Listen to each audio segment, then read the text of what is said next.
ٹیلی vision programmes, live Bible studies, غیر مسیحوں کے مشکل ترین سوالات کے جوابات، کئی ہاٹ ایشوز پر مبنی مختلف زبانوں میں ایمان افروز یوٹیوب چینل، نوجوانوں کے مسائل، آن لائن کورسز، میری کئی کتب اور کئی کتب کے تراجم، بائبل مقدس کی کئی کتب کی تفاسیر اور اس بیش قیمت خزانہ تک رسائی کے لیے رابطہ کیجیے www.newlifeinstitute.org۔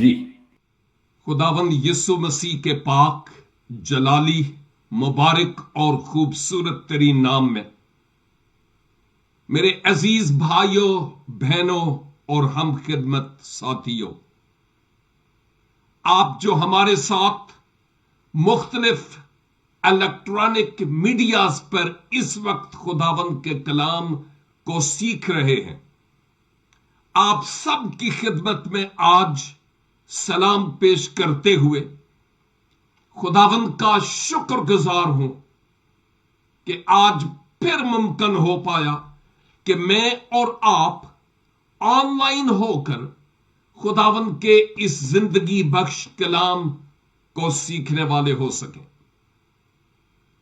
اور اس الیکٹرانک میڈیا یعنی سوشل میڈیا کی فیسلٹی کے لیے ہم خدا کا شکر ادا کرتے ہیں کہ ہم دور ہوں یا نزدیک اس کلام کی گہری، عمیق اور خوبصورت باتوں کو سیکھنے والے سیکھ سکتے ہیں۔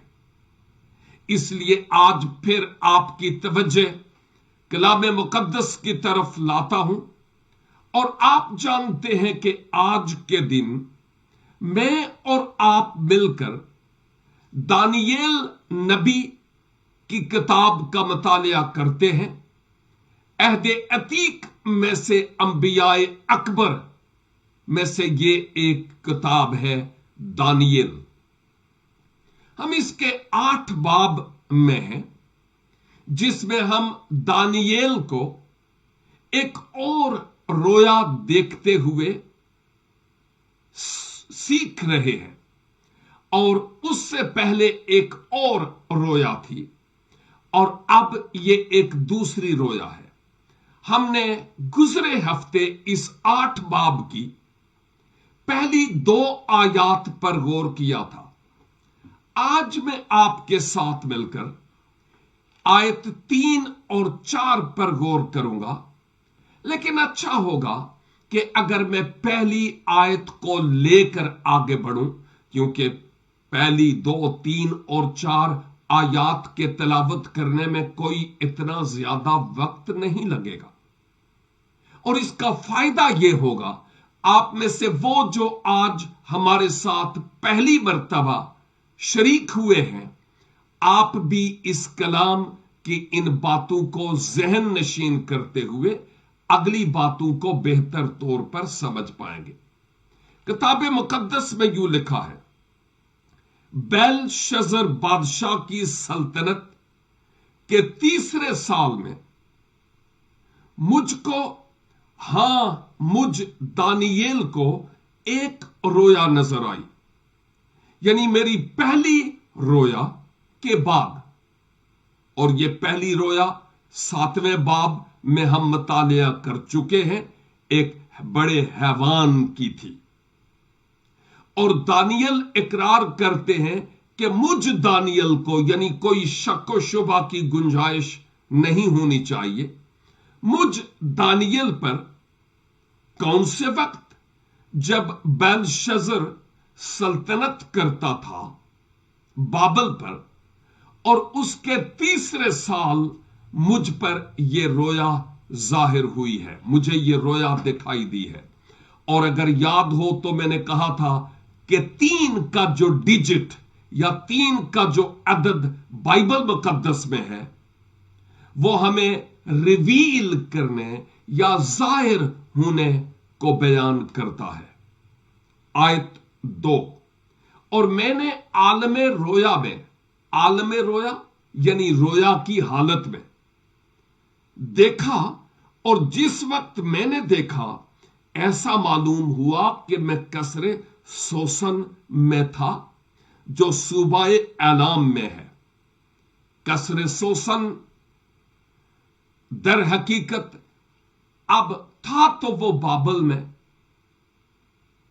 جس وقت رویا دیکھ رہا تھا، لیکن اس کو محسوس ہوا جیسے میں قصر سوسن میں ہوں جو فارس میں اس وقت تھا،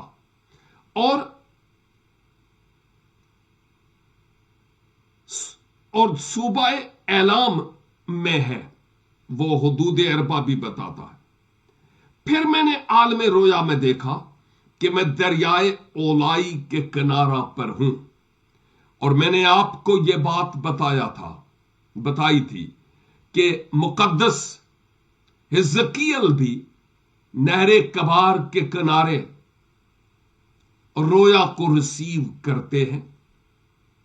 دانیل بھی محسوس کرتے ہیں کہ میں دریائے ایلام کے کنارے ہوں، اور مقدس پولوس بھی فلپی کی ایک ندی کے پاس گئے محو دعا ہونے کے لیے، اور وہاں پر کچھ خواتین مسیح خداوند کے پاس آپ کی خدمت کے وسیلے سے آئیں، اور بعد میں ان میں سے ایک بنام لیدیا آپ کو اپنے گھر بھی لے کر گئی۔ تو ہمیں یہ نظر آتا ہے کہ عام طور پر دریا کے کنارے یہ رویائیں نظر آئی ہیں، اور بائی دا وے دریا اکثر اوقات تو نہیں لیکن ہمیں زندگی کو پیش کرتا ہوا نظر آتا ہے۔ اب آیت 3 کی طرف آپ کی توجہ لیے چلتا ہوں، دانیل 8:3 جو آج کے لیے آیت ہے۔ لکھا ہے، تب میں نے آنکھ اٹھا کر نظر کی تو کیا دیکھا؟ دیکھتا ہوں کہ دریا کے پاس ایک مینڈھا کھڑا ہے جس کے 2 سینگ ہیں، دونوں سینگ اونچے تھے لیکن ایک دوسرے سے بڑا تھا، یعنی ایک سینگ دوسرے سے بڑا تھا، اور بڑا دوسرے کے بعد نکلا تھا۔ غور فرمائیے گا کہ دانیل کیا دیکھ رہے ہیں؟ آپ نے کہا کہ میں نے آنکھ اٹھا کی نظر کیا اور کیا دیکھتا ہوں؟ ایک مینڈا ہے، ریم، اور اس کی بابت لکھا ہے کہ وہ دریا کے پاس کھڑا تھا۔ غور فرمائیے گا، اور پھر اس کے 2 سینگ تھے۔ ان 2 سینگوں کی بابت لکھا ہے دونوں سینگ تھے تو اونچے، لیکن جو دوسرا سینگ تھا وہ پہلے سینگ کے بعد نکلا، اور یہ سینگ اس پہلے والے سینگ سے بڑا ہو گیا، اونچا ہو گیا۔ اب آگے آیت 4، میں نے اس مینڈے کو دیکھا کہ مغرب و شمال و جنوب کی طرف سینگ مارتا ہے۔ مغرب، شمال اور جنوب کی طرف وہ سینگ مارتا ہے، یہاں تک کہ نہ کوئی جانور اس کے سامنے کھڑا ہو سکا اور نہ کوئی اس سے چھڑا سکا، پر وہ جو کچھ چاہتا تھا کرتا تھا، یہاں تک کہ وہ بہت بڑا ہو گیا۔ آیت 4 آپ کی سمجھ میں آ رہی ہے صرف پڑھنے کے اعتبار سے کہ میں نے کیا پڑھا؟ کہ وہ مینڈا جو دریا کے کنارے میں نے دیکھا وہ مغرب، شمال اور جنوب، کون سی سمت کا ذکر نہیں ہے؟ مشرق، مغرب، شمال اور جنوب کی طرف سینگ مارتا ہے۔ تو پھر کیا ہوتا ہے جی؟ یہاں تک کہ کوئی جانور اس کے آگے کھڑا نہیں رہ پایا اور نہ ہی اس کو اس سے چھڑا سکا، اور جو کچھ وہ کرنا چاہتا تھا کرتا چلا گیا، اور یہاں تک کہ وہ بہت بڑا ہو گیا۔ وہ جو میرے ساتھ مل کر مکاشفہ کی کتاب کی بھی اور دانیل کی کتاب کا بھی مطالعہ کر رہے ہیں، آپ جانتے ہیں کہ میں نے بارہا بار یہ ذکر کیا ہے کہ بیسٹ یا حیوان کا جہاں بھی ذکر آیا ہے،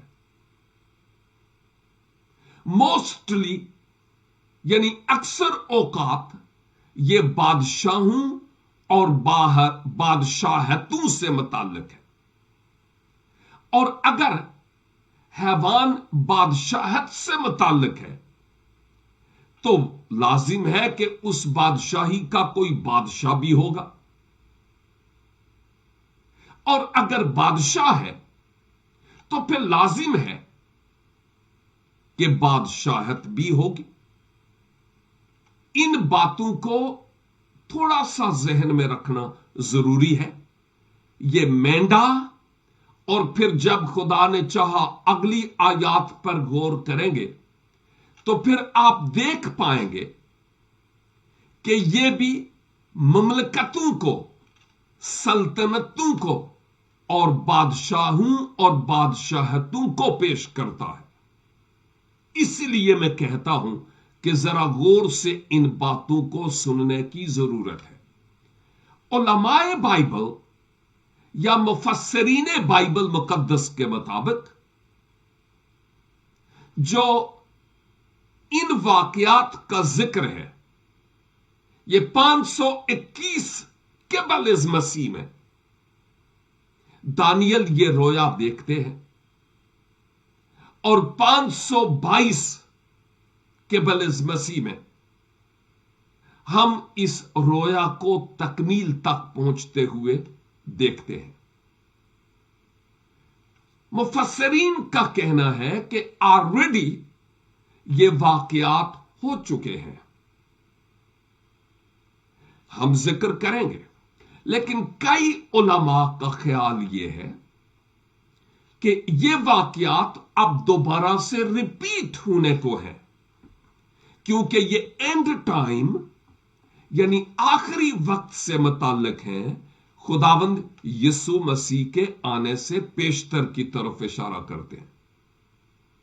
اور یاد رہے کہ ان رویاؤں کو مقدس دانیل روح القدس کی تحریک سے سمجھنے کی کوشش کرتے ہیں، اگرچہ وہ فلی انڈرسٹینڈ نہیں کر پا رہے، لیکن چونکہ یہ تصوراتی اور رویا کی صورت میں باتیں نظر آ رہی ہیں، ایک مووی کی صورت میں ان کے ذہن میں، اس لیے وہ ان باتوں کو فلی تو نہیں سمجھ سکے کیونکہ یہ بھید کی باتیں ہیں، لیکن پھر بھی ان باتوں کو دانیل نے سمجھنے کی کوشش کی اور دانیل کی مدد ہوئی بھی ہے۔ جب دانیل کہتے ہیں کہ میں آنکھ اٹھا کر میں نظر کرتا ہوں، میں دیکھتا ہوں، تو اس سے بھی مراد عالم لوگ یہ کہتے ہیں کہ آنکھ اٹھا کر دیکھنا سے مراد دعا کرنا ہے، اور اس میں کوئی شک نہیں کہ دانیل مرد ایمان ہونے کے ساتھ ساتھ مرد دعا بھی تھے، اور اس دعائیا روح میں یہ پاسبل ہے کہ خدا نے، یہوہ نے اپنے بندہ دانیل پر یہ رویائیں ظاہر کی کہ اب کیا ہوگا اینڈ ٹائم یعنی آخری وقت سے پیشتر، اور دانیل ان باتوں کو میرے لیے اور آپ کے لیے یہاں لکھ بھی رہے ہیں۔